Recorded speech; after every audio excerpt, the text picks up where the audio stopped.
Pemirsa Gospot, pendaran kebahagiaan terlihat jelas di wajah Alvin Faiz. Kebahagiaan itu bukan tanpa sebab, lantaran ia kini memiliki anak pertama dari pernikahannya dengan Henny Yuliana Rahman. Bayi yang lahir pada 9 Maret 2023 itu diberi nama Muhammad Mikael Faiz Al-Halim. Kini selain mengurus bisnisnya, hari-hari Alvin disibukkan dengan mengurus sang buah hati. Apalagi baik Henny maupun Alvin, keduanya memilih tak menggunakan jasa babysitter.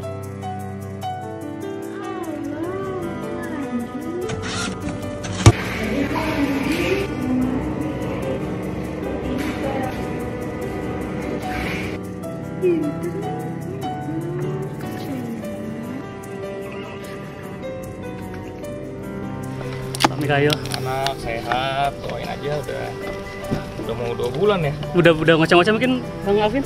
Udah. Ya Mikael itu kan namanya dari ulama, nama malaikat juga nama yang bagus gitu.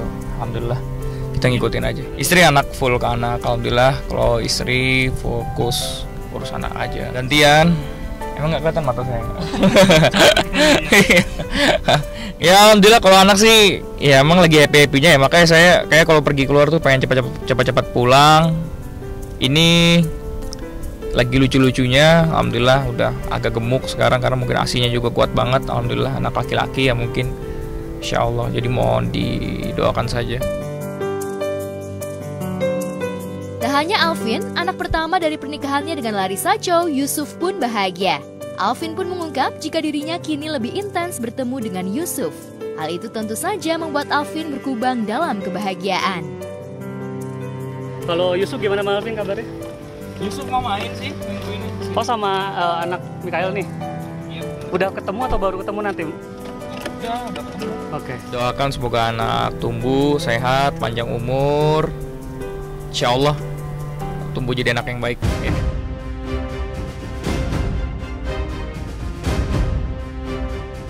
Sayangnya di tengah rasa bahagianya ada sekelumit permasalahan yang kini melilit keluarganya, khususnya sang bunda Wahyuniati Alwali atau yang kerap disapa Umi Yuni.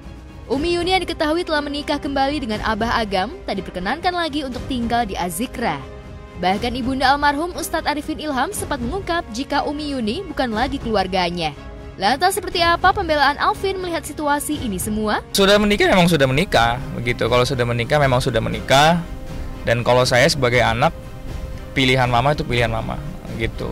Saya cuma bisa mendoakan supaya semuanya insya Allah baik-baik aja, begitu. Semua keluarga sehat, bisa berdamai, Azikra juga, insya Allah lebih maju ke depannya. Gini, kalau saya punya prinsip, dari ketika Abi wafat itu, siapapun pilihan mama, selama itu memang mama yakini itu baik ya sudah. Saya nggak mau nggak mau mengintervensi hal tersebut karena itu pilihan. Begitupun ketika saya menikah, mama pun juga sudah yakin dengan pilihan saya. Oh ini pilihannya Alvin ya sudah. Mama doain aja. Kalau saya mah untuk mama maunya didoain aja. Insya Allah semua dinamika lah. Namanya ada masalah atau ada apapun itu dinamika. Kalau saya sih berusaha semoga berikhtiar semoga semuanya baik-baik aja, gak ada masalah lagi insyaallah. Kalau saya ini kan bisa dibilang menjadi perantara ya untuk mendamaikan semuanya. Semuanya saya pengennya damai, saya kontakkan dan komunikasi masih jalan dengan semuanya. Saya juga paham maunya nenek itu seperti apa, dan itu semua untuk kebaikan. Begitu semua untuk kebaikan, dan insya Allah nanti kita tunaikan semua gitu. Kalau mama itu masih di Aceh dan baru pulang ya, kemarin baru dari Aceh baru pulang. Maksudnya keberadaan sekarang iya, baru pulang dari Aceh, baru nganterin adik cuman saya nggak tahu kalau sekarang mama di mana. Apalagi isu soal tanah wakaf yang menurut keluarga almarhum Arifin Ilham bakal dijual oleh Umi Yuni. Dalam masalah ini, Alvin mencoba menjadi penengah agar semua permasalahan antara ibunda dan sang nenek tercinta bisa selesai dengan damai. Hingga tak ada lagi konflik antara keduanya, toh Umi Yuni juga merupakan orang yang selalu mendampingi merobbi Arifin Ilham semasa hidup. Ya, insya Allah kita doakan semoga semuanya sehat, semuanya baik-baik aja, insya Allah.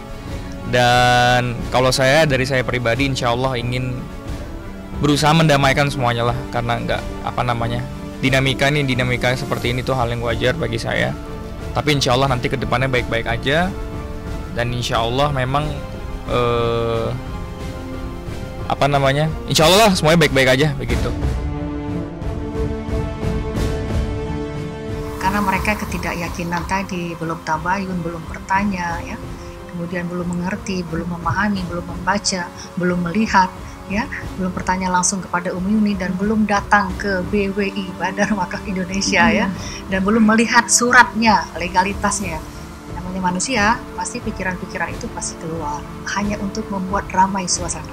Karena Alvin juga public figure, Umi Yuni public figure, Alvin anak dari Ustaz Arifin Ilham, adiknya juga Amr Azikro, jadi biasalah.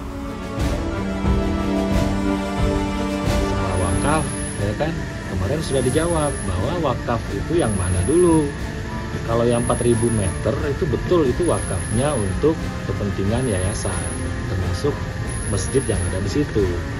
Tapi ada yang namanya pemberian yang tidak termasuk dalam 4.000. Pemberian atau apalah bahasanya, ya, apa itu hibah atau hadiah atau apa, tapi memang pemberian tanah itu ada yang memang diperuntukkan kepada pribadi. Ustaz Arifin, dan waktu itu kan istrinya baru satu, ya, Umi Yuni. Nah, jadi ketika Ustaz Arifin sudah meninggal, kebetulan peristiwa wakaf itu belum sempat didokumentasikan dalam bentuk pengakuan surat, ya, atau dalam bentuk sertifikat gitu, ya. Nah, jadi dibuatlah pertemuan Umi Yuni dengan CGP Pak Jimmy, ya, dan Pak Jimmy di situ sudah berstatement bahwa kalau mengenai masalah wakaf, ya terserah wakifnya, terserah saya mau kasih ke siapa, kan begitu. Batasnya, ya, mulai dinding yang di ujung itu, kandang kuda di ujung batas ini, keliling sampai ke depan, itu yang 4.000 meter yang jadi hibah dan legal, yang dipertanyakan oleh beberapa orang di luaran, ya. Jadi clear, ini adalah hibah, dokumennya pun juga jelas. Jadi kalau ada yang masih ragu, datang ke kami, kita jelaskan.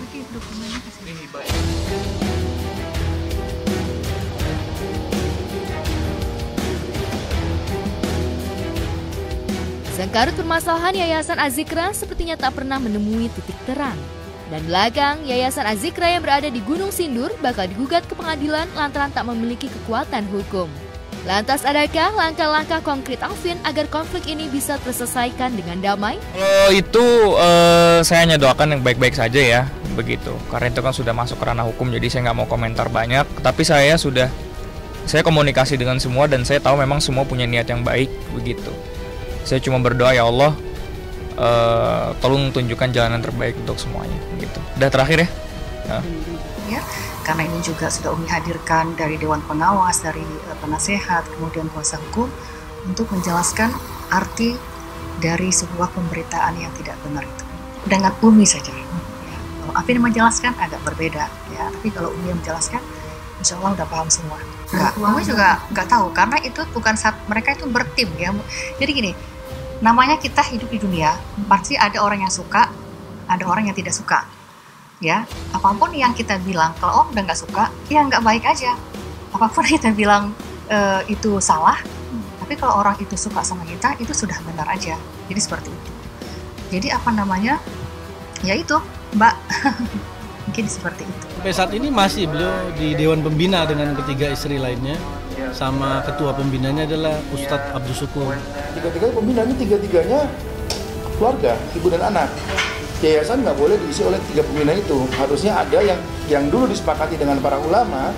Yayasan diisi oleh tiga unsur: keluarga, ulama, dan donatur. Ini Agustus dibuatnya. Kok malah kita kasih waktu, tidak ada audit, lalu malah merubah susunan yayasan, memasukkan Muhammad Askanazan. Ini Muhammad Askanazan ini umurnya belum 21 dan tidak cakap hukum. Nanti biar kita buktikan di pengadilan. Kalau untuk Azikro, saya doakan insya Allah, kita doakan semoga baik-baik aja. Adapun kalau misalkan ada keributan atau ada masalah, saya pribadi ingin mendamaikan semuanya. Saya menjadi perantara, saya berusaha menjadi perantara untuk mendamaikan semuanya. Saya komunikasi dengan semua pihak supaya hal-hal seperti ini nggak begitu berlarut, dan apa yang menjadi hak itu harus ditunaikan. Yang hak ditunaikan, yang bukan hak ya jangan ditunaikan gitu.